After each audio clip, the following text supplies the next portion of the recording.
wabarakatuh.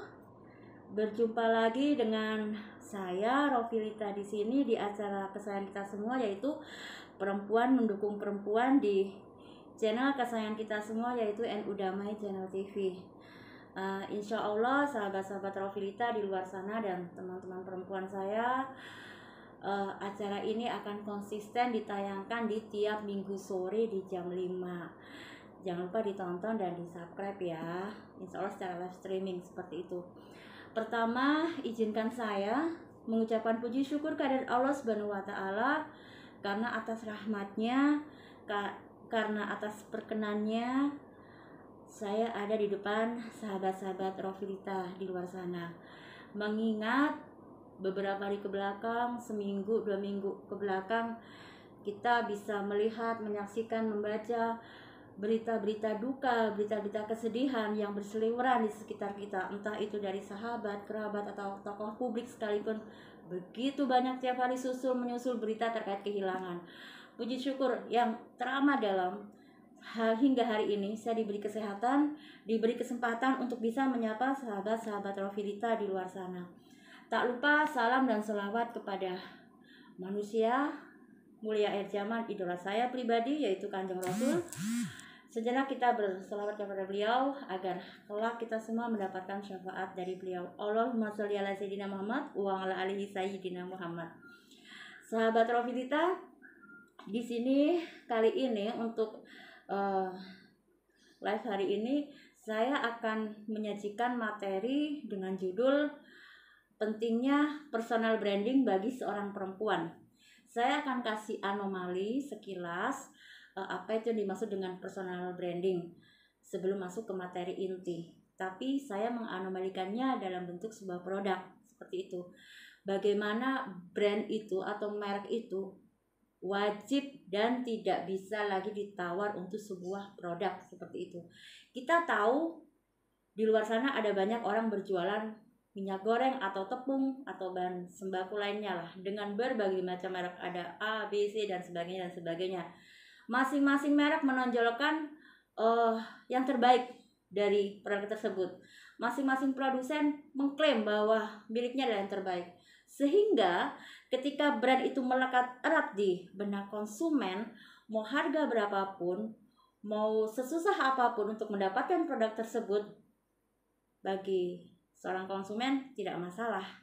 Artinya di situ terjadi sebuah fanatisme atau loyalitas akan brand tersebut.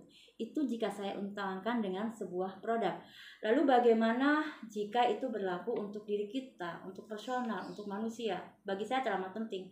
Seorang perempuan, apapun itu profesinya, mau ibu rumah tangga, mau seorang perempuan karir, seorang politikus atau entrepreneur perempuan sekaligus wajib mempunyai brand bagi dirinya sendiri. Agar kenapa? Agar ketika dia atau seorang perempuan itu memutuskan untuk terjun ke masyarakat atau mempunyai eksistensi di masyarakat, kehadirannya atau sosoknya sudah cukup dikenal oleh konsumen. Jadi makanya saya bilang bahwa seorang perempuan teramat penting lah untuk mengasah terlebih dahulu yang namanya personal branding. Apalagi jika dia memutuskan untuk menjadi seorang entrepreneur. Ketika dia memutuskan untuk melaunching produknya, orang sudah tidak asing lagi dengan brand dia seperti itu. Semisal nih, kayak Syahrini sejak awal sudah dikenal sebagai seorang sosok artis yang performnya elegan. Maka ketika dia memutuskan untuk membuat usaha kerudung dengan membawa nama dia, nggak ada masalah karena nama dia sudah bisa menjual. Ada banyak itu kalau saya berbicara terkait public figure ya. Ada banyak di luar sana teman-teman saya pelaku-pelaku usaha, ketika dia mau memutuskan untuk terjun ke bisnisnya atau ke usahanya, dia harus membangun branding untuk dirinya sendiri. Agar ketika dia melaunching, dia tidak terlalu mengeluarkan energi yang berlebih untuk memperkenalkan produk tersebut kepada khalayak. Itu berlaku untuk semua peran apapun itu di perempuan, entah itu politikus, seorang ibu rumah tangga, aktivis, mahasiswa, atau apapun itu. Penting banget. Lalu Hal apa yang harus dilakukan untuk membentuk personal branding? Hal pertama yang harus dilakukan seorang perempuan untuk membentuk personal branding dari dirinya sendiri adalah spesialisasi atau keunikan. Kita tahu manusia itu adalah sosok yang unik. Masing-masing punya kelebihan dan kekurangan, tapi saya sarankan di sini kita jangan menonjolkan kekurangan kita, akan tetapi kelebihan kita, yang bagus, versi terbaik dari kita, aplikasi terbaik dari diri kita sendiri. Yang bisa mengenal versi terbaik dari diri kita sendiri adalah ya kita, bukan orang lain, seperti itu. Saya kasih contoh. Zaman saya SMA atau SMP saya lupa, itu ada olahragawan pebasket namanya Michael Jordan. Ada banyak pemain basket selain Michael Jordan, tetapi kenapa Michael Jordan yang terkenal? Dia bisa menampilkan versi terbaik dari dirinya sendiri. Ketika dia memasukkan bola ke dalam keranjang basket, dia menampilkan suatu gerakan seperti terbang, hingga dikenal menjadi nama Air Jordan. Fenomenal sekali, padahal masih banyak pemain basket yang sekelas sama dia. Akan tetapi yang menonjol di publik, di masyarakat adalah si Michael Jordan. Sehingga gerakan dia yang memasukkan bola ke basket yang dikenal dengan nama Air Jordan diaplikasikan dalam bentuk industri. Ada merchandise, ada sepatu, ada kaos, ada topi, dan sebagainya, dan semuanya itu booming. Tidak memerlukan waktu yang lama untuk menjadi sebuah kegiatan marketing bagi produk dari Air Jordan. Seperti itu. Hal kecil, langkah kecil, tapi dia jeli. Apa nih yang terbaik dari diri saya? Versi terbaik, aplikasi terbaik dari diri saya apa? Itu yang saya tonjolkan. Dan itu berhasil bagi seorang Michael Jordan. Seperti itu. Spesialisasi atau keunikan. Dan yang tahu itu adalah diri kita sendiri. Semisal Ibu A jika diundang ke sebuah acara, rapat atau meeting atau pengajian, dia selalu on time. Ibu B suka berbagi di hari Jumat. Dia sudah menampilkan versi terbaik dari dirinya sendiri. Ketika dia tidak ada di ruangan itu, ada seseorang yang menyebut, Ibu A yang mana? Ibu B yang mana? Oh, Ibu A yang orangnya on time, Ibu B yang gemar berbagi di setiap hari Jumatnya. Dia sudah sukses menonjolkan sisi terbaik dari dirinya sendiri. Ingat, saya bilang sisi terbaik, bukan sisi terburuk. Terlebih di luar sana saya sering melihat beberapa artis ya, atau public figure yang melakukan gimmick-gimmick atau halu-halu. Saya sarankan tidak seperti itu. Jangan menonjolkan hal-hal yang negatif, karena apa? Sifatnya hanya sementara, tak akan abadi. Itu yang pertama ya, spesialisasi atau keunikan. Lalu yang kedua adalah how to communicate it. Bagaimana kita to tell our ya apapun itu tentang kita. Bagaimana kita bercerita, bagaimana kita berekspresi, bagaimana kita berkomunikasi, itu penting sekali untuk membentuk sebuah personal branding. Saya kasih contoh kecil. Ada banyak stasiun televisi swasta, ada banyak presenter perempuan, tapi bagi saya pribadi, di antara puluhan presenter perempuan itu ada satu yang menarik, yaitu Najwa Shihab. Kenapa?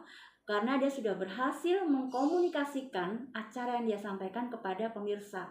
Bagaimana dia begitu ekspresif, matanya, tangannya, badannya semua bergerak untuk menceritakan case-case yang harus dia bawakan di acara itu. Itu juga berlaku bagi kita. Bagaimana kita menjadi pendengar yang baik bagi lawan bicara kita. Bagaimana kita menjadi pembicara yang baik bagi orang yang membutuhkan nasihat atau membutuhkan arahan dari kita. Itu penting sekali. Semisal 3 sahabat perempuan pada nonton bioskop, di bioskop yang sama, di gedung yang sama, tempat duduknya jejer, filmnya juga sama. Ketika mereka bertiga keluar dari gedung bioskop, coba mereka suruh bercerita film apa yang sudah mereka lihat. Pasti ketiga orang ini mempunyai gaya berkomunikasi yang berbeda-beda. Semisal yang A dan B ini biasa-biasa aja yang bercerita. Oh, ternyata film di dalam bercerita tentang perang lah, apa atau apa. Tapi yang C ini, Mbak C ini, dia menceritakan film di dalam itu dengan penuh ekspresi, dengan penuh kejiwaan, dengan penuh reaktif sekali. Itu akan menarik perhatian orang seperti itu.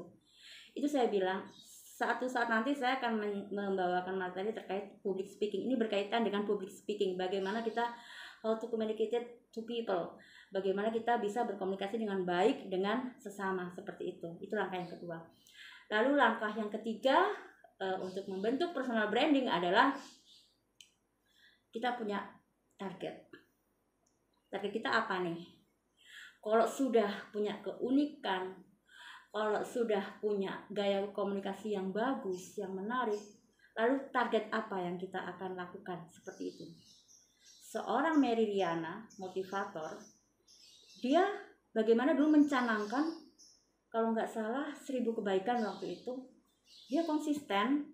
Awal dia menjadi seorang motivator yang melihat YouTube-nya hanya 1, 2, 3 orang, tapi dia konsisten tetap menebarkan semangat positif di channel YouTube-nya. Tidak berhenti sampai di situ aja. Dia menulis buku, dia mendirikan sekolah coach, seperti itu. Dia pembinaan di luar sana.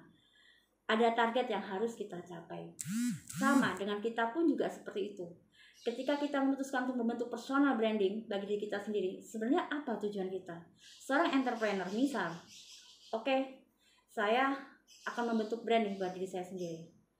Produknya Rovilita, sebentar, saya mengumpamakan diri saya sendiri. Misal ini misal, saya selama ini selalu berusaha agar perform saya terlihat simple dan elegan. Saya akan konsisten di gaya itu.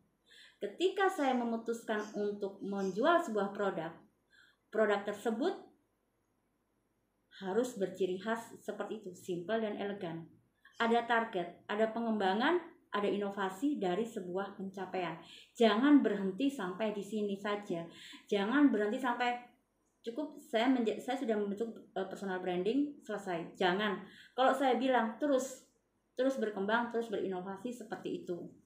Itu yang ketiga. Lalu yang terakhir, ini yang penting sekali dan biasanya orang tuh sudah lelah, sudah capek mungkin ya, atau sudah bersyukur dengan pencapaian didapat. Jangan, saya bilang jangan.